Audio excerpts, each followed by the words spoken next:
ప్రభునామన ప్రియులైన మీ అందరికీ శుభాభివందనలు తెలియజేస్తున్నాను.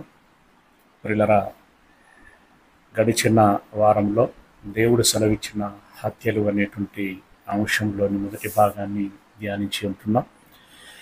ఇక ఈ దినమున మనం ధ్యానించబోయేటువంటి విషయము పసిపిల్లల హత్యలు. పసిపిల్లల హత్యలు. ప్రియులరా,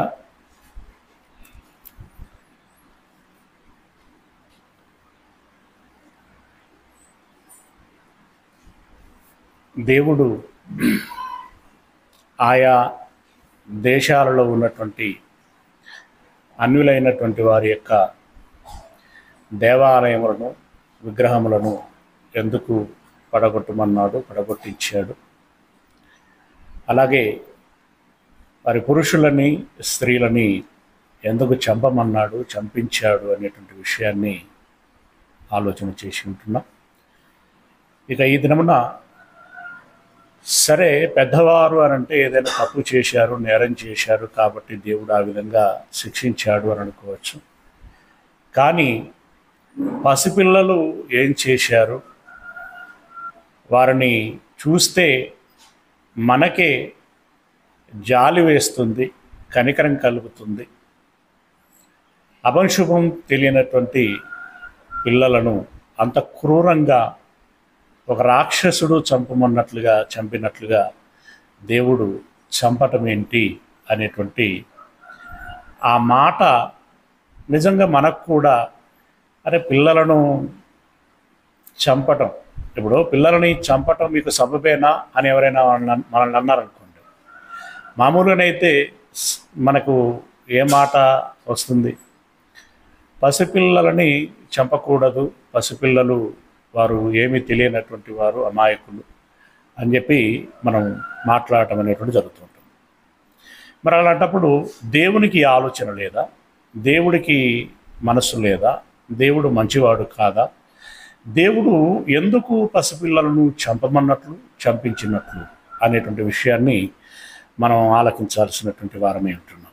ప్రియులరా, ఈ క్రమంలో మనం చేయవలసినటువంటి పని ఏంటంటే,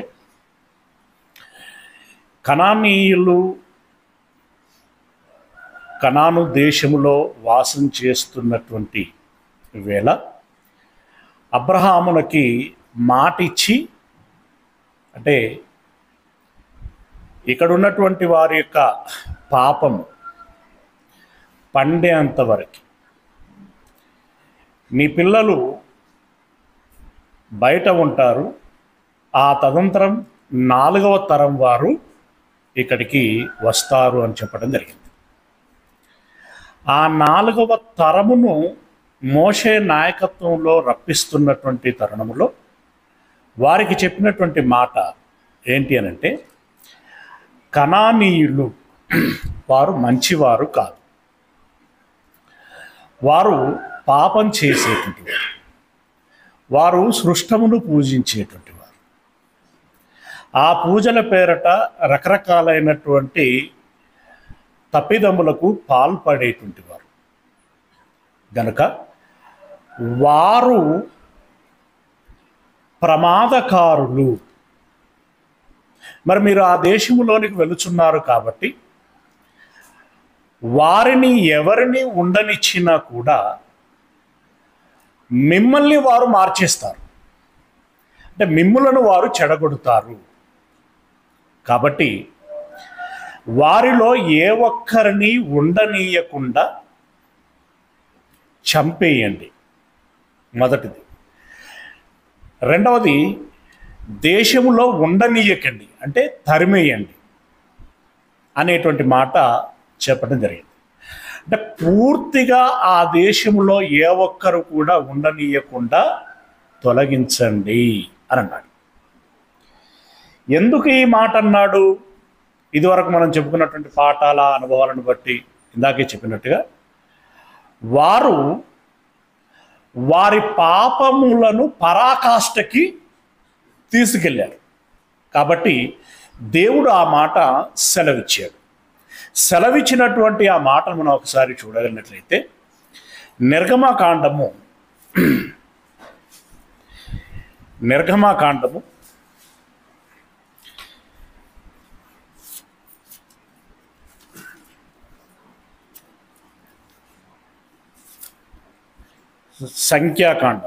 33వ అధ్యాయము సంఖ్యాకాండము 33వ అధ్యాయము 55వ వచనం. సంఖ్యాకాండం 33వ అధ్యాయము 55వ వచనం.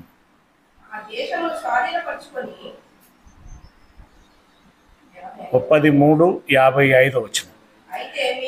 మీరు మీ ఎదుట నుండి ఆ దేశ నివాసులను వెళ్ళగొట్టని ఎడల మీరు వారిలో ఎవరిని ఉండనిచ్చెదరో వారు మీ కన్నులలో ముండ్లుగాను మీ ప్రక్కలలో శూలముగాను ఉండి మీరు నివసించు ఆ దేశములో మిమ్మును బాధ పెట్టెదరు.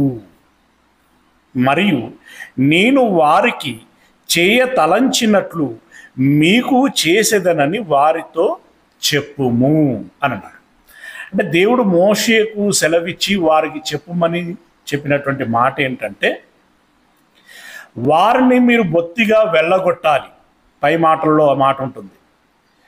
వెళ్ళగొట్టని ఎడల ఏమైతారట?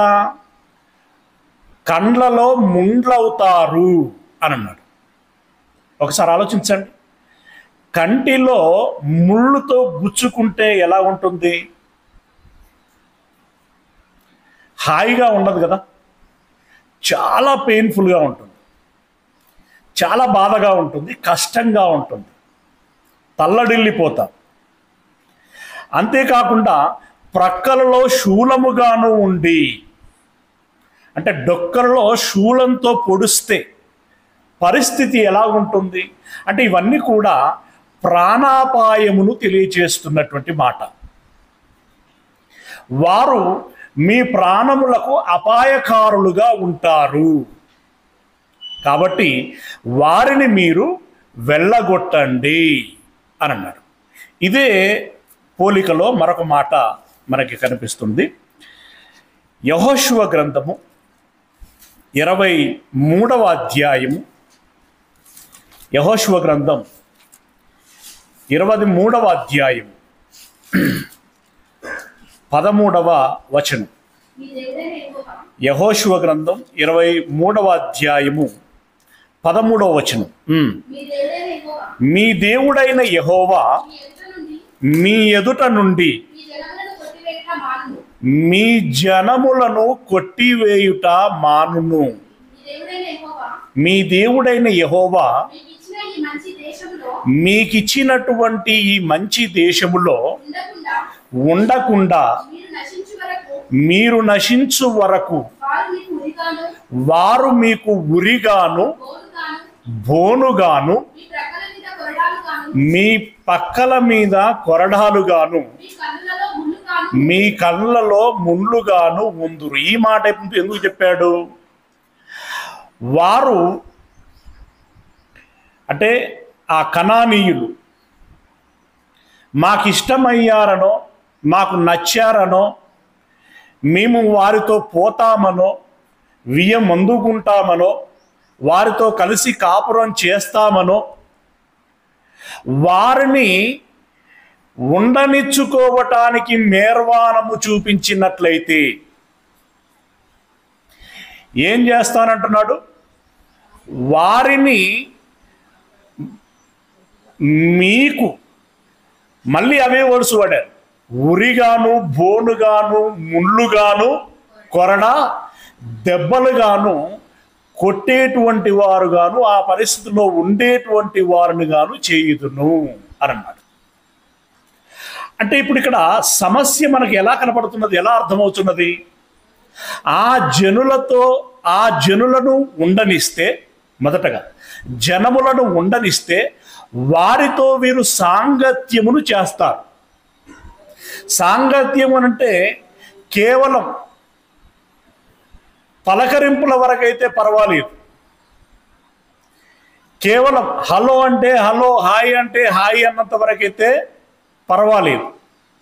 కానీ వారితో కలిసి వారి పిల్లలను వీళ్ళు చేసుకోవటం, వీరి పిల్లలని వాళ్ళకి ఇవ్వటం అనేటువంటిది ఈ పరిస్థితులలోనికి వారు వెళ్ళినట్లయితే, ఈ లోతుల్లోనికి వారు వెళ్ళినట్టయితే, వారికి ఏ సంస్కృతి అయితే ఉందో, వారికి ఏ అలవాట్లయితే ఉన్నాయో, వారికి దైవ వ్యతిరేకమైనటువంటి తీరుతెనులు ఏవైతే ఉన్నాయో అవన్నీ కూడా వీరికి అలవడటానికి అవకాశం ఉంటుంది.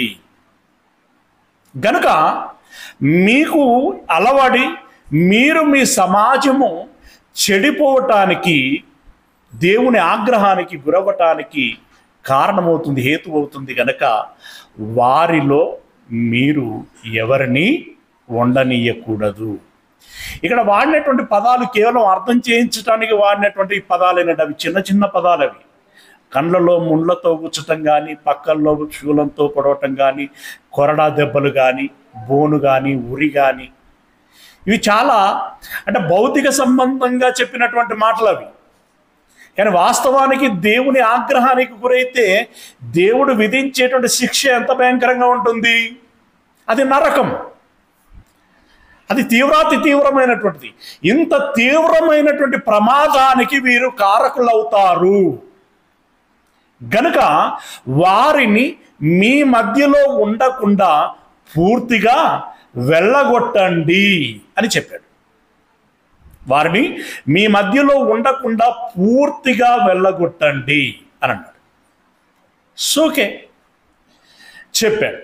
ఇక్కడ గమనించాల్సినటువంటి విషయం ఏంటంటే, వారు మీ మధ్యలో ఉంటే మీకు ప్రమాదము అన్నాడు. మొదటిది ఇది జాగ్రత్తగా పాయింట్. అక్కడ వారు మీ మధ్యలో ఉంటే మిమ్మల్ని చెడగొడతారు. ఇక ఎలా చెడగొడతారు ఏంటి అనేటువంటి దానికి ఇందాక మనం మాట్లాడుకున్నాం. చెడగొడతారు కాబట్టి వారిని వెళ్ళగొట్టండి అని అన్నాడు. It's okay. మరి వారిని వెళ్ళగొట్టమనటం సరే, సమంజసకరమే అని అనుకుందాం. మరి వారిని వెళ్ళగొట్టమన్నటువంటి దేవుడు వారితో సరిపెట్టకుండా పిల్లలను కూడా ఎందుకు చంపమన్నాడు? ఇది పాయింట్ కదా. పిల్లలని కూడా ఎందుకు చంపమన్నాడు? ప్రియమైనటువంటి దేవుని వారలారా, ఇక్కడ ఒక విషయాన్ని మనం గమనించాలి. పిల్లలు అంటే అప్పటికి గర్భములో ఉన్నటువంటి వారు అవుతారు. బేబీస్ అంటాం కదా, గర్భములో ఉన్నటువంటి వారు అవుతారు. అప్పుడే పుట్టినటువంటి వారు అవుతారు. కొంచెం బాల్య దశకి వచ్చేటువంటి వారందరూ కూడా ఈ కేటర్లోనికి వస్తారు. వీళ్ళు ఇప్పుడు ఏదైతే చర్య వాళ్ళ మీద తీసుకోమని చెప్పాడో, ఎవరి మీద? కనానీయుల మీద, వారి సమాజం మీద ఏ చర్య అయితే తీసుకోమని చెప్పాడో, ఈ పిల్లలకి అది తెలిసే అవకాశం ఉందా? అంటే దేవుడు ఇచ్చినటువంటి ఆజ్ఞ వారికి తెలిసేటువంటి అవకాశం ఉందా?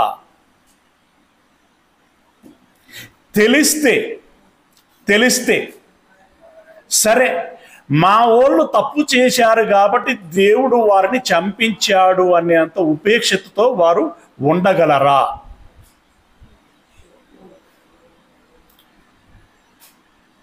మరి ఏం జరుగుతుంది? వారు పెరిగి పెద్దవారైన తర్వాత ప్రతీకారమునకు ఆలోచన చేస్తారు. చిన్నపిల్లలుగా ఉన్నంత వరకు ఓపిక బట్టి ఉంటారు. కానీ పెరిగిన తర్వాత, వారు ఒక యుక్త వయస్సుకు వచ్చిన తర్వాత వారు ప్రతీకారములకు దిగుతారు. మరి అలాంటి పరిస్థితి భవిష్యత్తులో రాకుండా ఉండాలంటే ఏం చేయాలి? ఏమండి, ఇక్కడ ఒక విషయాన్ని మనం గమనించినట్టయితే, పసిపిల్లలు వాళ్ళ భావోద్వేగాలు, ఉదాహరణకి మనకి బాప్తిస్మం ఇచ్చేటువంటి యోహాను గురించి మనకు తెలుసు. ఎలిజబెత్ గర్భములో ఉన్నప్పుడే మరి యొక్క వందన వచనము విని కడుపులో ఏం చేశాడట? గంతులు వేశాడట. సంతోషముతో గంతులు వేసాను. సంతోషము అనేటువంటి భావోద్వేగం ఉందా? అంటే పసిపిల్లలకు కూడా ఏదో కనెక్ట్ అవుతుందా? కనెక్ట్ అవుతున్నది. దానితో ఒక భావోద్వేగం, ఆ భావోద్వేగంలో సంతోషం, ఆ సంతోషాన్ని వ్యక్తం చేసిన విధానం గంతులు వేయటం. అవునా? ఆహా. అంటే పిల్లలకు కూడా, గర్భములో ఉన్నటువంటి పిల్లలకి బాహ్య ప్రపంచములో ఏం జరుగుచున్నది అంటే వినబడినటువంటి శబ్దముల ద్వారా, కలిగిన స్పర్శల ద్వారా ఈ తల్లి ఏ రకమైనటువంటి భావోద్వేగానికి గురవుతుందో, పాజిటివ్ ఆర్ నెగిటివ్, ఈ యొక్క ప్రభావము పిల్లల మీద ఉంటుంది. ఈ యొక్క ప్రభావం పిల్లల మీద ఉంటుంది. ఇది జాగ్రత్తగా గమనించాలి. ఇక రెండవ విషయం ఏంటంటే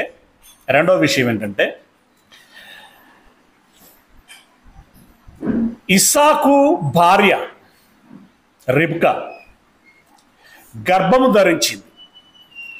గర్భములో ట్విన్స్ ఉన్నారు. ఆ ట్విన్స్ అంటే ఇక డెలివరీ సమయానికి వచ్చేసరికి వాళ్ళు ఏం చేశారట? ఒకసారి మీరు చూడండి, ఆసక్తి కల్పించేటువంటి మాట. ఆదికాండము 25వ అధ్యాయము 22, 26 వచనములు. ఆదికాండము 25వ అధ్యాయము 22, 26 వచనం.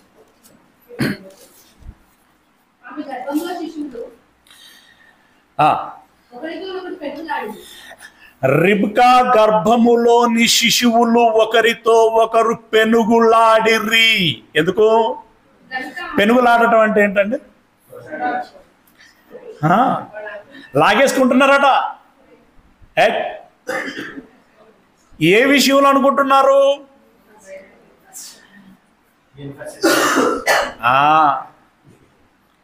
అంటే అప్పటికే వాళ్ళకి ఈ అమ్మా నాన్నలు ఏదో మాట్లాడుకుని ఉంటారు జ్యేష్ఠత్వమును గురించి, మర్చిపోకూడదు.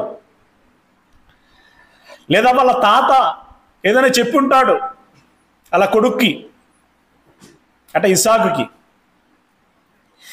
ఇస్సాకుకు చెప్పిన దాన్ని బట్టో, రిబ్కాకి వాళ్ళ నాన్న చెప్పిన దాన్ని బట్టో, లేదంటే వీరిరువురు భార్య భర్తలుగా వీళ్ళు ఇరువురు మాట్లాడుకున్నటువంటి దాన్ని బట్టో, పక్కన ఇరుగు పొరుగున ఉండేటువంటి అమ్మలక్కలు అన్నదమ్ములు మాట్లాడేటువంటి మాటలో వీళ్ళ చెవిన పడ్డాయి. ముఖ్యంగా తల్లి చెవిన పడ్డది ఎక్కువ ప్రభావం చూపుతుంది. ఎందుకంటే బేబీ వాళ్ళ కడుపులోనే ఉంటారు కాబట్టి. ఆ మాటను బట్టి తల్లి అప్పుడు తన మనస్సులో ఏదో అనిపిస్తుంది, దాన్ని బట్టి ఏదో స్పందిస్తుంది, ఏదో మాట్లాడుతుంది, అయిపోతుంది. ఆ సమయం గడిచిపోయింది అని అనుకుంటుంది తల్లి. కానీ అంటే నార్మల్గా సరే వాళ్ళు అన్నారు, నేను విన్నాను, నేను ఇలా అన్నాను, స్పందించాను, అయిపోయింది అన్నట్టుగా ఉంటుంది. తర్వాత వాళ్ళు మర్చిపోతారు కూడా. కానీ వాళ్ళు మర్చిపోయినా ఆ గర్భములో ఉన్నటువంటి బిడ్డలు మర్చిపోరు. ఎందుకంటే నేర్చుకోవటంలో ఎవరు ఫాస్ట్ ఉంటారు? పసిపిల్లలు. ఎందుకంటే ఫ్రెష్ మైండ్ కదా. నువ్వు ఏది చిన్న బిట్ ఇచ్చినా వెంటనే క్యాప్చర్ చేసేస్తారు. గనుక వాళ్ళు ఏం చేస్తున్నారట చూడండి, పెనుగులాడిరి. ఇలాగైతే నేను బ్రతుకుట ఎందుకు అని అనుకొని ఈ విషయమై యెహోవాను అడగవెళ్ళెను. ఎందుకయ్యా ఇలా చేస్తున్నావు, దీనికంటే నేను చావటం బెటర్ కదా అంటే పెయిన్ అనమాట. ఆ పెయిన్లో ఆ రకంగా దేవుణ్ణి అడగడానికి వెళ్ళింది. ఇట్స్ ఓకే, ఆ కన్వర్జేషన్ ఒకటి జరిగింది. తర్వాత 26వ వచనంలో తర్వాత అతని సహోదరుడు బయటికి వచ్చినప్పుడు అతని చెయ్యి ఏశావు మడిమెను పట్టుకొని ఉండెను. అంటే ఈ ఇందాక వారు పెనుగులాడినటువంటి పెనుగులాటలో ఎవరు గెలిచారు? ఏశావు గెలిచాడు. ఏశావు గెలిస్తే అరే రే అట్లెట్లా పోతావురా నువ్వు అని అన్నట్టుగా ఈ చిన్నోడు మీన్స్ ఇక యాకోబు ఏం చేశాడట? అన్న యొక్క మడిమెను పట్టుకొని వెనుకకు లాగుతున్నాడట. ఇట్లా జరుగుతుందా? ఎస్. మీరు ఈ డాక్టర్ని అడగండి, వాళ్ళు చెప్తారు. వాళ్ళు స్కానింగ్ చేసినప్పుడు వాళ్ళ గురించి సంబంధిత టెస్టులు చేస్తూ అబ్జర్వ్ చేసినప్పుడు వాళ్ళు అన్నీ చెప్తారు. వాళ్ళు నవ్వుతున్నారా, ఏడుస్తున్నారా, వాళ్ళు నిద్రపోతున్నారా, వాళ్ళ కవలికలు ఎలా ఉన్నాయి, ఏంటి అనేటువంటి విషయము పూర్తిగా వాళ్ళు స్టడీ చేసి చెప్తారు, చక్కగా చెప్తారు. అంటే వీరు పెనుగులాడారు. ఆ పెనుగులాట దేనికోసము అనంటే నేను మొదటగా పుట్టాలి అనంటే నేను మొదటగా పుట్టాలి. అరే మొదట పుడితేంది తర్వాత పుడితేంది, పుడుతున్నావు కదా ఒక నిమిషం అటో ఇటో అని అనుకోవటం లేదు. ఎందుకు అనంటే అప్పటికి మొదటగా పుట్టడం మూలంగా కలిగేటువంటి ప్రయోజనాలు ఏంటి అనేటువంటి మాట వాళ్ళ అమ్మ చెవి రంధ్రము నుండి వాళ్ళు వినటము జరిగింది. అమ్మ మెదడు ఆలోచన ఏదైతే ఉందో ఆ బిడ్డ మెదడు నరములలోనికి వెళ్ళింది. అలాగే ఎవరు? తామారు గర్భం ధరించింది. ఆమె గర్భములో కూడా ట్విన్స్ ఉన్నారు. వాళ్ళ పరిస్థితి ఏందో ఒకసారి చూడండి. అంటే ఇంత ఉంటుంది ఆ పిల్లల యొక్క యాక్షన్ అండ్ రియాక్షన్. ఓకే, ఆదికాండము 38వ అధ్యాయము 29వ వచనం. ఆదికాండం 38వ అధ్యాయము 29వ వచనం. 28, 29 చదువుతారు. ఇంకా 27. ఆమె ప్రసవ కాలమందు కవలవారు ఆమె గర్భమందుండిరి. ఎవరు అనంటే తామారు ఇక్కడ. ఓకే, గర్భమందు ఉండిరి. ఆమె ప్రసవించుచున్నప్పుడు ఒకడు తన చెయ్యి పట్టి బయటకి ఒకడు తన చెయ్యి బయటకు చాచెను. ఏమండి? అంటే ఇద్దరిలో ఒకరు జన్మించటానికి మొదటగా చెయ్యి బయటికి చాచెను గనుక మంత్రసాని ఎర్రనూలు తీసి వాని చేతికి కట్టి. ఎంత తర్వాత కన్ఫ్యూజ్ అవుతానని ఆమె ఏం చేసిందంటే ఎవరు పెద్దోడు ఎవరు చిన్నోడు అని చెప్పడానికి గుర్తుగా చెయ్యి బయటకు రాగానే వెంటనే దారం కట్టేసిందట ఎర్రనూలు. తర్వాత ఏం జరిగింది? మంత్రసాని ఎర్రనూలు తీసి వాని చేతి కట్టి ఇతడు మొదట బయటికి వచ్చానని చెప్పాను. అయితే తర్వాత ఏం జరిగింది? అతడు తన చెయ్యి వెనకకు తీసినప్పుడు అట్లెందుకు జరిగింది? వాడు బయటికి వెళ్దామని చెప్పి ఇలా దూరుతుంటే అని చెప్పి ఉన్న ఇంకో రెండోడు వెనకకు లాగినట్టున్నాడు. ఇందాక యాకోబు ప్రయత్నం చేశాడు కానీ ఏశావు చిక్కల. కానీ ఇక్కడ పరిస్థితి ఏమైందో చూడండి. అతడు తన చెయ్యి వెనకకు తీసినప్పుడు అతని సహోదరుడు బయటకు వచ్చాను.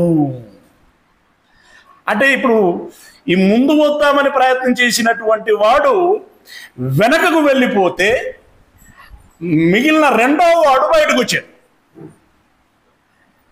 మామూలుగానైతే ఇప్పుడు నూలు ఎవరికైతే కట్టబడిందో వాడు పెద్దవాడు అయ్యేవాడు, తర్వాత వాడు చిన్నవాడు అయ్యేవాడు. కానీ ఇప్పుడు రివర్స్ అయిపోయింది. ఏం జరిగింది?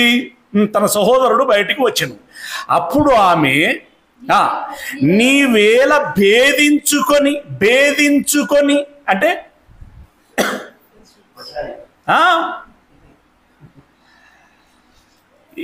ఇందాక పదం వాడాడు కదా, ఎక్కడ? పెనుగులాడ, ఇంచుమించు అలాంటి అర్థమేనమాట. ఎందుకు భేదించుకొని వచ్చితివని చదండి. నీవెందుకు భేదించుకొని వచ్చితివని అందుచేత అతనికి పెరెసు అని పేరు పెట్టెను. పెరెసు యేసుక్రీస్తు వంశావళిలో ఈ పెరెసు మనకి కనబడతాడు. అతడు జ్యేష్ఠుడయ్యాడు. పెరెసు జ్యేష్ఠుడయ్యాడు. ప్రిలరా, మామూలుగానైతే ఇప్పుడు అతని తమ్ముని పేరేం పేరట చూడండి, జెరహు అన్నట. తర్వాత ఇంకొకటి పుడతాడు, వాడి పేరు జెరహు అని అన్నాడు. మామూలునైతే ఇప్పుడు ముందుగా రావటానికి ప్రయత్నం చేసిన వాడెవరు? జెరహు. ఇప్పుడు జెరహు ముందుకు వస్తుంటే ఈ పెరెసు ఏం చేశాడనమాట, లాగేసి వీడు బయటికి రావటానికి ప్రయత్నించాడు. అంత స్టామినా ఉంటుందా అండి? వీడెంతో వాడంతే కదా, ఈక్వలే కదా పిల్లరా. అంటే పసిపిల్లలలో కూడా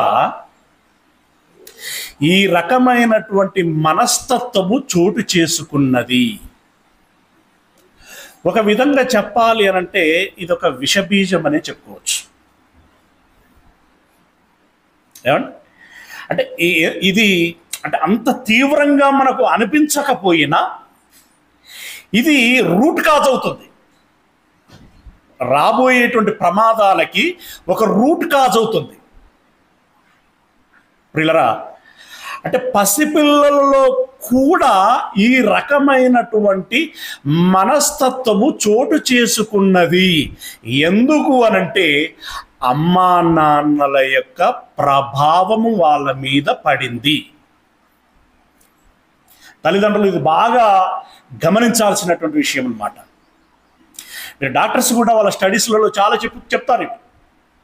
మీరు ఎంత ఆహ్లాదంగా ఉంటే బిడ్డ ఆరోగ్యం అంత బాగుంటుంది. మీరు కోపతాపాలలో ఉంటే భవిష్యత్తులో బిడ్డ ఈరోజు మీరు బీపీలకి, షుగర్లకి, థైరాయిడ్ సమస్యలకి, రకరకాలైనటువంటి వాటికి గురవుతే మీ పిల్లలకు కూడా భవిష్యత్తులో అలాంటివి ఎదుర్కోవలసి ఉంటుంది. గనక జాగ్రత్త అని చెప్తారు. గనుక పిల్లలను కంటున్నటువంటి తల్లిదండ్రులు ఈ విషయాన్ని మనసులో పెట్టుకొని జాగ్రత్తగా ఉండాలి. Okay, right. అంటే ఇప్పుడు పిల్లలు ఇక్కడ ఒక క్వశ్చన్ వస్తుంది మనకి. అంటే అన్న ఇప్పుడు బయట అన్నట్టుగా జన్మ పాపము అన్నట్టుగా ఇప్పుడు వీళ్ళలో ఈ రకమైనటువంటి ఆలోచన ఉందంటే ఆ జన్మ పాపము అనేటువంటిది నిజమేనా అనుకోవచ్చా అన్న అని అంటే నో. అట్లా అనుకుంటే ఇప్పుడు యోహాన్ ఏమవ్వాలి? బాప్తిసం ఇచ్చేటువంటి యోహాన్ ఏమవ్వాలి? యోహాన్లో అలాంటి ఆలోచన లేదు కదా, హెల్దీ థింకింగ్ ఉన్నది కదా, అవునా? యోహానికి ఏమని తెలుసు? ఎవరు వచ్చారని తెలుసు. ఆయనకి లోక రక్షకుడు వచ్చాడని తెలిసి సంతోషించాడు. లేకుంటే ఎందుకు గంతులు వేసాడు అతడు? మరియమ్మే కాదు, ఎల్లమ్మ పుల్లమ్మ చాలా మంది వచ్చి ఉంటారు అమ్మ దగ్గరికి. కానీ ఎస్పెషల్లీ మరియమ్మ వచ్చినప్పుడు సంతోషించి గంతులు ఎందుకు వేశాడు?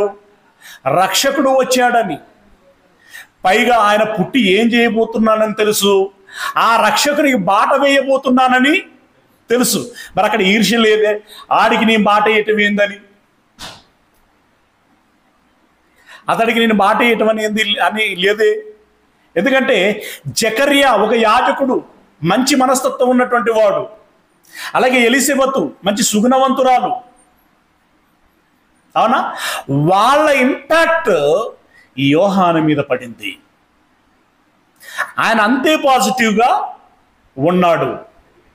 గనుక ఈ పిల్లల్లో పాజిటివ్ ఆర్ నెగటివ్ ఈ మైండ్ సెట్ ఏదైతే ఉంటున్నదో అది తల్లిదండ్రుల యొక్క మనస్తత్వాలను బట్టి వారికి అది ఇంజెక్ట్ అవుతున్నది.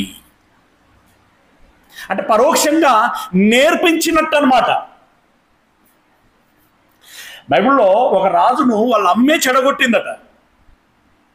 ఒక రాజును వాళ్ళ అమ్మే చెడగొట్టిందట. అంటే అమ్మ చెడగొడితే చెడిపోతారా అంటే చెడిపోతారు. ముందుగాల పిల్లలు మొదటగా నమ్మేది ఎవరినండి? అమ్మా నాన్నలనే కదా. అమ్మా నాన్నలని, అవునా? అమ్మా నాన్నలని. మరి వాళ్ళ ప్రభావం పిల్లల మీద ఉంటుందని డెఫినెట్గా ఉంటుంది. వారు నమ్ముతారు కాబట్టి పెద్దవారు అమ్మా నాన్నలు పెద్దవారు మీన్స్ పిల్లలుగా ఉన్నప్పుడు అమ్మా నాన్నలు చెడగొడితే చెడిపోయినట్లుగానే గర్భములో ఉన్నప్పుడు నీ పిల్లలను నువ్వు బాగుపరుచుకుంటే బాగుంటారు, నువ్వు చెడగొట్టుకుంటే చెడిపోతారు. దేనికైనా కూడా ఏది ముఖ్యం అంటే పునాది ముఖ్యం, ప్రారంభం ముఖ్యం. ప్రియులారా, అలా గర్భములో ఉన్నప్పుడే దావీదు గారు కూడా ఈ మాటని సపోర్ట్ చేస్తూ ఒక మాట మాట్లాడాడు. చూడండి, దావీదు కీర్తనల గ్రంథము 58వ అధ్యాయము 3వ వచనము. కీర్తనల గ్రంథము 58వ అధ్యాయము 3వ వచనము. తల్లి కడుపున పుట్టినది మొదలుకొని భక్తిహీనులు విపరీత బుద్ధి కలిగియుందురు. తల్లి కడుపున పుట్టినది మొదలుకొని విపరీత బుద్ధి కలిగియుందురు. సాధారణంగా పిల్లల బర్త్ ఎక్కడ జరుగుతుందంటే తల్లి గర్భములు. వారు పుట్టినప్పుడే విపరీత బుద్ధి కలిగియుందురు అని అన్నాడు. ఆ బుద్ధి ఎక్కడి నుండి వస్తుంది? మరి ఎవరి వలన ఆ బుద్ధి వచ్చింది వారికి? ఎవరి ప్రభావము అంటే ఇందాక చెప్పుకున్నట్టుగా తల్లిదండ్రుల యొక్క ప్రభావం. విపరీత బుద్ధి కలిగియుందురు అంటే అక్కడ విపరీతం అని అంటే పాజిటివ్ దృక్పథంతో చెప్పట్లేదు, అక్కడ నెగటివ్ దృక్పథంతో చెప్తున్నాడు. విపరీతము అనంటే వారు చాలా హై టెంపర్మెంట్, చాలా తీవ్రమైనటువంటి మనస్తత్వంతో వారు పుట్టుచున్నారు అని అన్నాడు. ఇంకా కిందకి వెళ్ళినట్టయితే వారు పుట్టిన తోడనే అబద్ధములాడుచు తప్పిపోవుదురు. అంటే ఆ పిల్లలు అమ్మ గర్భములో ఉన్నప్పుడు అమ్మలు ఎన్ని అబద్ధాలు ఆడారో వాళ్ళు చాలా జాగ్రత్తగా గమనించారు. ఎన్ని అబద్ధాలు ఆడిందో, ఎన్ని మోసాలు చేసిందో, ఎన్ని రకాలుగా. ఏమండి, అమ్మ ఆర్ నాన్న అక్కడ ఎవరు శబ్దాలు వినిపిస్తారో, ఎవరు ఏ రకంగా ప్రభావం చూపిస్తారో వారిని బట్టి వారు పుట్టిన తోడనే అబద్ధములాడెదరు. పుట్టిన తోడనే అంటే పుట్టి ఎవరు మాట్లాడరులే కానీ మాట్లాడే దశలు వచ్చేసరికి పిల్లలు ఎవరైనా అబద్ధం అప్పుడప్పుడే మాటలు నేర్చుకునేటువంటి వారైనా నత్తి మాటలతో అబద్ధం ఆడే పిల్లలు మీరు విన్నారా? చూసారా ఎప్పుడన్నా? ఎవరైనా అబద్ధాలు ఆడారా? పిల్లలు ఆడతారా? ఆడలేదా? ఎప్పుడు వినలేదు? నెంబర్ ఆఫ్ టైమ్స్ అనేక విషయాలలో వాళ్ళు అబద్ధాలు ఆడతారు. అదేంద్ర నువ్వు ఇంత లేవు, అప్పుడే ఈ రకంగా చేసేస్తున్నావు, అప్పుడే ఇన్ని అబద్ధాలు ఆడిస్తున్నావు. ఎవరు నేర్పించారా నీకు? ఎవరు నేర్పించారు అనంటే ఇదిగో ఈ రకంగా వారి మీద ప్రభావం చూపింది, ఈ రకంగా వారిని ప్రభావం చూపించింది. ఎస్, ఇంకా మనకి సామెతల గ్రంథంలో చాలా మాటలు ఉంటాయి. వారి నడవడిక, వాడు ఎలాంటి వాడు అనేటువంటి విషయం మనకు చెబుతుంది అని అన్నాడు. వాడి నడవడిక. అలాగే 22వ అధ్యాయం 15వ వచనంలో సామెతల గ్రంథంలో ఇంకొక మాట ఉంటుంది, గమనించండి. సామెతల గ్రంథం 22వ అధ్యాయము 15వ వచనం. బాలుడి హృదయములో మూఢత్వము స్వాభావికముగా పుట్టును. అంటే అది వాడి నేచర్ అయిపోతుందటగా. అంటే సహజత్వంలోనికి వచ్చేసిందట అది. ఒకరు ఒకదానికి అలవాటు పడిన తర్వాత దాన్ని మార్చుకోలేకపోతుంటారు. కొంతమంది అడుక్కునే వాళ్ళని మీరు గమనించారా? వీరు అడుక్కోకూడదు అని చెప్పేసి కొంతమంది స్వచ్ఛంద సంస్థల వాళ్ళు కానీ లేకపోతే గవర్నమెంట్ కానీ వాళ్ళకి ఉద్యోగ అవకాశాలను కల్పించి వాళ్ళు ఉండటానికి ఒక షెల్టర్ని ఏర్పాటు చేసి అంత ప్రయత్నం చేసి అంత ఖర్చు చేసిన తర్వాత కూడా ఓ వారం రోజులు 10 రోజులు ఉంటారో లేదో మళ్ళీ ఏం చేస్తారు, మాకు ఇక్కడ కంఫర్ట్ లేదండి, మాకు అక్కడే బాగుంది అని మళ్ళీ అదే వృత్తిలోనికి వస్తారు. అదే ఫుట్పాత్ల మీద పడుకుంటూ ఉంటారు మళ్ళీ. అంటే ఏంటనమాట, అలవాటు పడిపోయారు. అలాగే ఈ పిల్లలు స్వాభావికముగా, ఆ మాట ఏం మాట అండి, స్వాభావికంగా ఏమై ఉన్నారట వాళ్ళు? మూఢత్వాన్ని కలిగి ఉన్నారు. స్వాభావికంగానే మూఢత్వాన్ని కలిగి ఉన్నారు. ఇవన్నీ ఎందుకు చెప్పాను ఇప్పుడు చెప్పండి? ఇవన్నీ ఎందుకు చెప్పాను? ఇవి వీళ్ళ మనస్సులలో బీజాలుగా నాటుకుపోతాయి. వాటితోటే వారు పెరుగుతారు. పెరిగిన వారు భవిష్యత్తులో ప్రమాదకారులుగా మారిపోయేటువంటి అవకాశము ఉన్నది.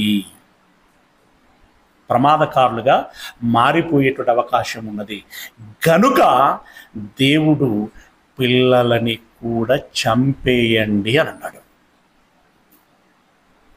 అయితే ఇక్కడ ఒకటి, పిల్లల్ని చంపేస్తే భవిష్యత్తులో ఇశ్రాయేలీలతోటి తగాదాలు రాకుండా ఉంటాయి, వాళ్ళు బాధపడకుండా వీళ్ళు బాధపడకుండా ఉంటుంది అనేటువంటి ఒక కాజుతో వాళ్ళని చంపేయండి అని చెప్పాడు. ఓకే, దూరదృష్టితో ఆలోచించి ఈ మాట చెప్పాడు. అది ఇశ్రాయేలీలకి సేఫే, అంతవరకు బాగానే ఉంది, మంచిదే అని అనుకోవచ్చు. కానీ ఇప్పుడు పిల్లలు అన్యాయమైపోతున్నారు కదా. నేర్పించింది తల్లిదండ్రులు, లేదా పుట్టి కూడా చూసేటువంటి వారు ఉంటారు, వినేటువంటి వారు ఉంటారు, గమనించేటువంటి వారు ఉంటారు, బాలురు, పిల్లలు. మరి వాళ్ళు అన్యాయమైపోతున్నారు కదా. చెప్పండి, ఇప్పుడు పిల్లలు చనిపోతే వారు అన్యాయమైపోతారా? అస్సలు అవకాశం లేదు. పిల్లలు చనిపోవటం మూలంగానే వాళ్లకు మేలు. అలాంటి ఆలోచనలతోటి యోబు గారు ఏమన్నారు, నేను మా అమ్మ గర్భములో ఉన్నప్పుడే ఎలా పిండముగా జారిపోకపోతిని. ఎందుకు? నిజంగా చెప్పండి, పుట్టినోడు అంటే పుట్టి ఈ రకంగా మన లెక్క బ్రతికినోడు బెటరా? మన లెక్క అంటే నేను అనేది క్రిస్టియన్ లెక్క అని కాదు. ఒక మనిషిగా బ్రతికి ఈ పాపాలు పుణ్యాలు, ఈ కష్టాలు నష్టాలు, ఈ కొట్లాటలు, వాడు వీడు, ఇదంతా ఉందే జంజాటకం. ఇది బెటరా? అసలు పుట్టకుండా ఉన్నోడు బెటరా? పుట్టకున్నటువంటి వాడు బెటర్. మొదటిది. సరే, పుట్టాడే అనుకో, ఆ విషయం కూడా మాట్లాడాడు యోబు. ఏమని మాట్లాడాడు? పుట్టిన తోడనే సూర్యుణ్ణి చూడక మునిపే నేనేలా మరణించకపోతిని. ఉండి నిజంగా ఆయనకు వచ్చిన శ్రమ చాలా తీవ్రమైనది కదా. ఉండి ఇన్ని కష్టాలు పడటం కంటే మరణించి వెళ్ళిపోయి ఉంటే నాకు సంతోషంగా ఉండేది. అంటే జ్ఞానులకు సహితము వాళ్ళ యొక్క పరిశీలనలో అర్థమైనటువంటి విషయం ఏంటంటే, బ్రతికి ఇన్ని కష్టాల పాలవటం కంటే మరణించటము మంచిది. మరణించటం మంచిది. ఆ మంచే దేవుడు చేశాడు. అంతే, ఆ మంచే దేవుడు చేశాడు. పిల్లలు మరణిస్తే ఎక్కడికి వెళ్తారని చెప్పాడు? పిల్లలు మరణిస్తే పరదేశకు వెళతారు. ఇప్పుడు చెప్పండి, ఇక్కడ పుట్టి పెరిగి ఓ చదువులు చదువులు చదువులు చదువులని బండలు బండీలు అనుకోండి, చదివి ఎంత తలనొప్పి, ఎంత హెడ్ఎక్, ఈ కాలేజీకి పోవాలి, అక్కడ టీచర్ తిడుతుంది, ఇంటికి వచ్చి చదవకపోతే ఇక్కడ మమ్మీ డాడీలు తిడతారు. అవునా? ఆ చదువుతూ ఉంటే అబ్బా ఒకటి అర్థమవుతుంది, అర్థం కాదు, పరీక్షలు, టెన్షను, పాస్ అవుతాము ఫెయిల్ అవుతాము. ఇంత చదువు చదివిన తర్వాత ఆ ఉద్యోగం వస్తుందో రాదో తెలియదు. అవునా? ఆ ఉద్యోగం వచ్చింది, వచ్చిన తర్వాత ఏ ఆఫీసో ఏ బాసో వాడు ఎంత పీడించగా తింటాడో, ఏంటో పరిస్థితులు. ఇక ఆలోచించండి. ఆ తర్వాత పెళ్ళి, ఆ పెళ్ళికి ఎసొంటోడు వస్తాడో ఎసొంటిది వస్తుందో,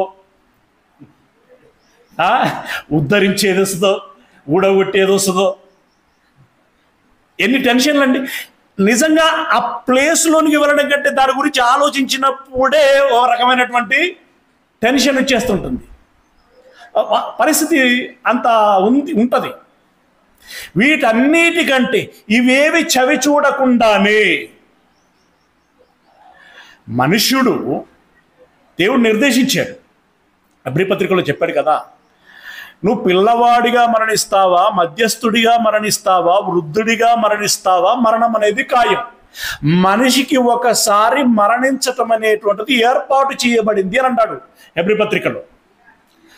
మరణము ఒకసారే నిర్ణయించబడింది అని అంటాడు. అంటే మరణించాల్సిందే, ఏదో ఒక దశలో మరణించాల్సిందే. చెప్పండి, వృద్ధాప్య మరణము హాయిగా ఉంటుందా? మొన్న ఆవిడ చనిపోయింది, ఎమ్మెల్యే లాస్య నందిత. మామూలుగా చనిపోయిందా? పెయినే కదా, పెయిన్ తోటే మరణించింది కదా. ఓకే, ఇప్పుడు ఏ మరణములో పెయిన్ లేదు చెప్పండి? ఏ మరణములో పెయిన్ లేదు చెప్పండి? యాక్చువల్గా మోషే గారు చెప్పారు కదా, మేము మా అంటే బ్రతుకుతే 70 లేక 80 సంవత్సరాలు అయినా ఆయాసము.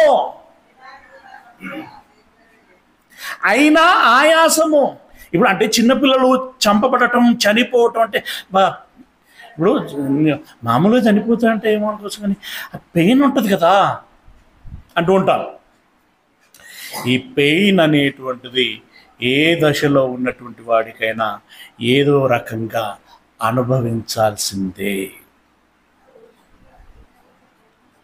అయితే ఈ పిల్లలు చనిపోతే ఏమన్నాడు? చిన్నపిల్లలని నా యుద్ధకి రానివ్వండి, పరలోక రాజ్యము ఇలాంటి వారిదే అని అన్నాడు. అంటే ఇప్పుడు పిల్లలు మరణిస్తే నరకములోనికి వెళ్ళటం లేదు వాళ్ళు, ఇది వాళ్ళకి అడ్వాంటేజ్. పిల్లలు మరణిస్తే పరదైసులోనికి వెళ్తున్నారు. కానీ ఆ పిల్లలే మరణిస్తున్నారు అన్నప్పుడు అమ్మేడుస్తుంది. ఎందుకు? ఆ పిల్లలు నాకు కావాలి, నేను వాళ్ళతో ఉండాలి, నేను వాళ్ళను ఆస్వాదించాలి. అంటే ఇక్కడ వారికి ఒక రకమైనటువంటి మానసికంగా అనుబంధము ఏర్పడటం మూలంగా ఆ రకమైనటువంటి ఒపీనియన్తో ఉంటుంది. కానీ మామూలునైతే వారు మరణిస్తే వారికి మేలే. ఇక్కడ ఒక విషయం, దావీదు గారు ఇక్కడ ఈ పాయింట్ని కూడా నేను మొన్న చెప్పినటువంటి ఆ రెఫరెన్స్ వాళ్ళు ఎవరైతే మాట్లాడారో ఈ పాయింట్ని వాళ్ళు టచ్ చేశారు. ఏం మాట్లాడారు అంటే, దావీదు గారు బెత్షెబతోటి పాపం చేశాడు. ఇప్పుడు దేవుడు చంపితే వీరిరువురిని చంపాలి. అంటే పిలిచినోడిది తప్పు, పిలవగానే ఎగేసుకొని పోయినది బెత్షెబ ఎవరైతే ఉన్నారో ఆమెది తప్పు. కానీ పుట్టినోంది ఏం తప్పు ఉన్నది? దేవుడు వీరిరువురిని విడిచిపెట్టి ఆ పుట్టిన బిడ్డను చంపేశాడు. ఇది ఎంత క్రూరత్వమో చూడండి అని అన్నాడు. ఏమండి, ఎంత క్రూరత్వమో చూడండి. మామూలుగా ఆలోచిస్తే అలాగే కరెక్టే కదా అనిపిస్తూ ఉంటుంది కదండి మాటలన్నీ. ఎస్, కరెక్టే కదా అనిపిస్తూ ఉంటుంది. కానీ ఇక్కడ జాగ్రత్తగా గమనించాల్సిన విషయం ఏంటంటే, దేవుడు సమస్తమును ఎరిగినటువంటి వాడు. ఇప్పుడు ఇందాక మనం ఏవైతే మాట్లాడుకుంటూ వస్తున్నామో అవన్నీ దేవుడు ఎరిగినటువంటి వాడు. మన ఆలోచన చాలా చిన్నది, మన పరిధి చాలా చిన్నది, మన పరిధి చాలా చిన్నది. ఇక్కడ ఆ బిడ్డడు మొట్టమొదటగా జబ్బుపడ్డాడు. జబ్బుపడినప్పుడు దావీదు గారు చలించిపోయారు, చాలా బాధపడ్డారు, చాలా ఏడ్చాడు. నేలన పడి ఇక లేవలేదట, భోజనానికి కూడా లేవలేదట, భుజించలేదట. అంతగా రోధించాడట. అంతగా రోధించినటువంటి ఆయన ఇక జబ్బుపడ్డటువంటి ఆ పిల్లవాడు మరణించాడని తెలవగానే ఏం చేసిండట, లేచి ఫ్రెష్గా స్నానం చేసి భోజనం పట్టుకురండి అన్నాడట. అంతసేపు రోధించినటువంటి ఆయన అప్పుడు భోజనం పట్టుకురండి అని అన్నాడు అనంటే ఎందుకన్నాడు, ఏమన్నాడో చూడండి ఒకసారి. అక్కడ ఏమన్నాడో ఒకసారి చూడండి. సమూయేలు 2వ పుస్తకము 12వ అధ్యాయము 23వ వచనం. సమూయేలు 2వ పుస్తకము 12వ అధ్యాయము 23వ వచనం. ఇప్పుడు చనిపోయెను గనుక నేనెందుకు ఉపవాసం ఉండాలి? అంటే చనిపోయిన వాళ్ళని గురించి ఏడవాల్సినటువంటి అవసరం లేదు. ఒక విధంగా దావీదు ఇస్తున్న మెసేజ్ అది. తర్వాత వారిని నేను ఏడ్చి తిరిగి రప్పించగలనా? నేను వాని యొద్దకు పోవదును గాని వాడు నా యొద్దకి మరలా రాడు. నేనే వాని యొద్దకు వెళుదును, నేనే వాని యొద్దకు వెళుదును. ఇప్పుడు ఇక్కడ ఒకసారి అంటే దావీదట ఎవరి దగ్గరికి వెళ్తారట? తన కొడుకు, తన బిడ్డ అంటే ఆడ మరి నాకైతే అర్థం కాలేదండి, పురుషుడా స్త్రీ అనేటువంటి విషయం, బిడ్డ అని మాత్రం మెన్షన్ చేయబడింది అక్కడ. ఓకే, నేను ఇంగ్లీష్ కూడా అది గమనించలేదు, మేబీ అక్కడ చైల్డ్ అనే ఉంటుంది అనుకుంటా. Okay right. ఆ బిడ్డ సరే, ఇక్కడ మనకు అది ఇంపార్టెంట్ కాదు, ఎవరైనా కానీ ఆ బిడ్డ దగ్గరికి నేను వెళ్తానే కానీ ఆ బిడ్డ మరల నా యొద్దకి తిరిగి రాదు కదా. ఇప్పుడు ఇక్కడ బిడ్డ దగ్గరికి వెళ్తాను అని అన్నాడు అనంటే ఇప్పుడు బిడ్డ ఎక్కడికి వెళ్ళింది? అలా చనిపోయిన బిడ్డ ఎక్కడికి వెళ్ళింది? ఇప్పుడు దావీదు ఎక్కడికి వెళ్ళాడో తెలిస్తే బిడ్డ కూడా ఎక్కడికి వెళ్ళిందో తెలుస్తుంది ఆటోమేటిక్ కదా. ఇప్పుడు అతను బిడ్డ దగ్గరికి వెళ్తానన్నాడు కదా, దావీదు ఎక్కడికి వెళ్ళాడు ఎలా తెలుసు?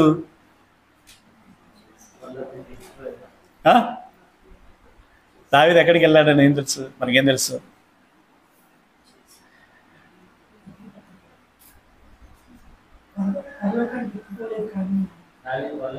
ఎక్కిపోలేదు. ఎక్కిపోలేదంటే మరి పరలోకం పోలేదంటే ఇక ఆప్షన్ రెండోది నరకమే కావచ్చు. పరదేశికి వెళ్ళి అదే పరదేశికి వెళ్ళిండు అనేటువంటిది. ఇప్పుడు పరలోకం ఎక్కిపోలేదు, ఇట్స్ ఓకే, కానీ పరదేశికి వెళ్ళిండని మనకి కన్ఫర్మేషన్ ఏంటి?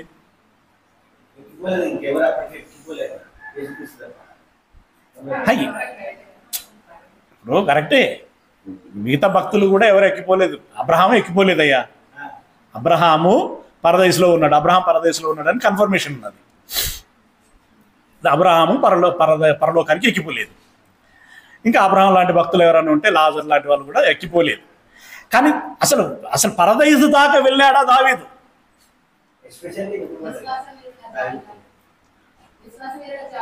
Very good. విశ్వాస వీరుల జాబితాలో దావీదు పేరు మెన్షన్ చేయబడ్డది. మెన్షన్ చేయబడటమే కాదు, ఇంకా మనకి ఆ అధ్యాయము లాస్ట్లోకి వచ్చేసరికి అక్కడ ఒక మాట అన్నాడు. ఏమన్నాడు? ఇంకా ఆ చివరిలో చూడరా ఒక మాట ఉంటుంది హెబ్రీ పత్రికలో, హెబ్రీ పత్రిక 11వ అధ్యాయం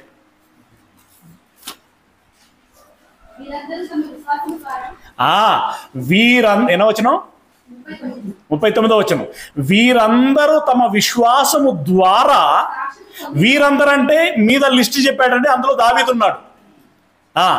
సాక్ష్యం పొందినప్పటికీ మనము లేకుండా సంపూర్ణులు కాకుండా నిమిత్తము దేవుడు మన కొరకు, మనము లేకుండా ఇక్కడ మొదటి పాయింట్ ఏంటంటే విశ్వాసం ద్వారా సాక్ష్యము సంపాదించుకున్నారు. ఇక మనము లేకుండా సంపూర్ణుడు కాకుండా నిమిత్తము దేవుడు మన కొరకు మరి శ్రేష్టమైన దానిని ముందుగా సిద్ధపరిచెను గనుక వీరికి వాగ్దానం ఉన్నది. కానీ ఇంకా ఏంటి వాగ్దానం? పరలోకము, నిత్య జీవము అనేటువంటి వాగ్దానము ఉంది, ఇంకా అనుభవించలేదు. ఈ మాటను బట్టి దావీదు పరదైసులో ఉన్నాడు. దావీదు పరదైసులో ఉన్నాడంటే దావీదు కుమారుడు అంటే బిడ్డ సంథింగ్, బిడ్డ కూడా ఎక్కడుంది? పరదైసులో ఉంది. అంటే ఇప్పుడు పరదైసులో దావీదు సీనియరా, దావీదు బిడ్డ సీనియరా? ఇక్కడ జూనియర్ పుడతా అక్కడికి వెళ్ళి ఏమైంది? సీనియర్ అయింది. అవునా? అంటే ఇప్పుడు చిన్నపిల్లలు మరణించటం అనేటువంటిది మేలా కీడా? చిన్నపిల్లలు మరణించటం అనేటువంటిది వారికి మేలే. ఇంకొక విషయం చెప్పాలంటే దేవుడు వారికి ఇచ్చిన ఒక పెద్ద కృప, దేవుడు వారికి ఇచ్చినటువంటి ఒక పెద్ద కృప. యోబు గారు వాంటిల్లి ఇది అయితే బాగుండని ఏదైతే కోరుకున్నారో, ఇక్కడ ఇద్దరు తల్లులు ఉన్నారు, వాళ్ళ బిడ్డలకి దేవుడు ఆ కృపని ఇచ్చాడు. వారు ధన్యులు, వారు పరదేశంలో ఉన్నారు. బహుశా వాళ్ళు కోరుకుంటారు మా మమ్మీలు కూడా, అంటే అలాంటి సంబంధాలు అనేటువంటి ఉండకపోయినా కూడా శారీరకంగా ఉన్నప్పుడు వాళ్ళ మమ్మీలని మాత్రం వాళ్ళకి తెలుస్తుంది, మా మమ్మీలని. అవునా? వాళ్ళు రావాలి మా దగ్గరికి అని వాళ్ళు కోరుకుంటారు. మా డాడీలు రావాలి అని వాళ్ళు కోరుకుంటారు. ఎస్. కాబట్టి పిల్లలు ఇలా గర్భంలో మరణించినప్పుడు కానీ, పుట్టిన తోడనే మరణించినప్పుడు కానీ, ఇంకా అపశుభం అంటే వాంటెళ్ళి ఇది తప్పు ఒప్పు అని తెలిసి చేసేటువంటి పరిస్థితి రానటువంటి వయస్సు ఏదైతే ఉంటుందో ఆ లోపు మరణించినటువంటి పిల్లల విషయమై మనం మంచి రిలాక్స్డ్గా ఉండాలండి. ఏదో ఇందాక చెప్పినట్టుగా ఈ భౌతికంగా ఉన్నటువంటి అటాచ్మెంట్ని బట్టి మనం కొంత ఫీల్ అవుతామే తప్ప వాస్తవానికి వాళ్ళ విషయంలో ఫీల్ అవ్వాల్సిన అవసరం లేదు. వాళ్ళు ధన్యులు అని మనం సంతోషించాల్సినటువంటి విషయము. గనక దేవుడు ఆ బెనిఫిట్ వాళ్ళకి ఇస్తున్నాడు. గనక ఇక్కడ మనం ఆలోచించాల్సిన విషయం దేవుడి చేతిలోనే ఉంది. దేవుడికే ఆ శక్తి ఉంది, దేవుడికే ఆ సామర్థ్యం ఉంది, సమర్థత ఉంది. ఉన్నటువంటి ఆయన ఆ పిల్లల్ని త్వరగా పంపించేటువంటి ప్రాసెస్ చేస్తున్నాడు. అక్కడ వారు కనానీయులే కావచ్చు, కానీ వాళ్ళకి కూడా ఏమిస్తున్నాడు? పరదైసునిస్తున్నాడు, లేదా పరలోకాన్ని ఇస్తున్నాడు. పరలోకాన్ని ఇస్తున్నాడు. ప్రియులరా, ఓకే, ఇప్పటి వరకు ఈ థీమ్ కొంత మీకు అర్థమైంది అనుకుంటున్నాను. ఫైనల్ టచ్ ఒకటి ఉంటుంది, అది వచ్చే వారం మనం ధ్యానించేటువంటి ప్రయత్నం చేద్దాం. ఓకే, వీడియో ఆఫ్ చేస్తే అంటే దీని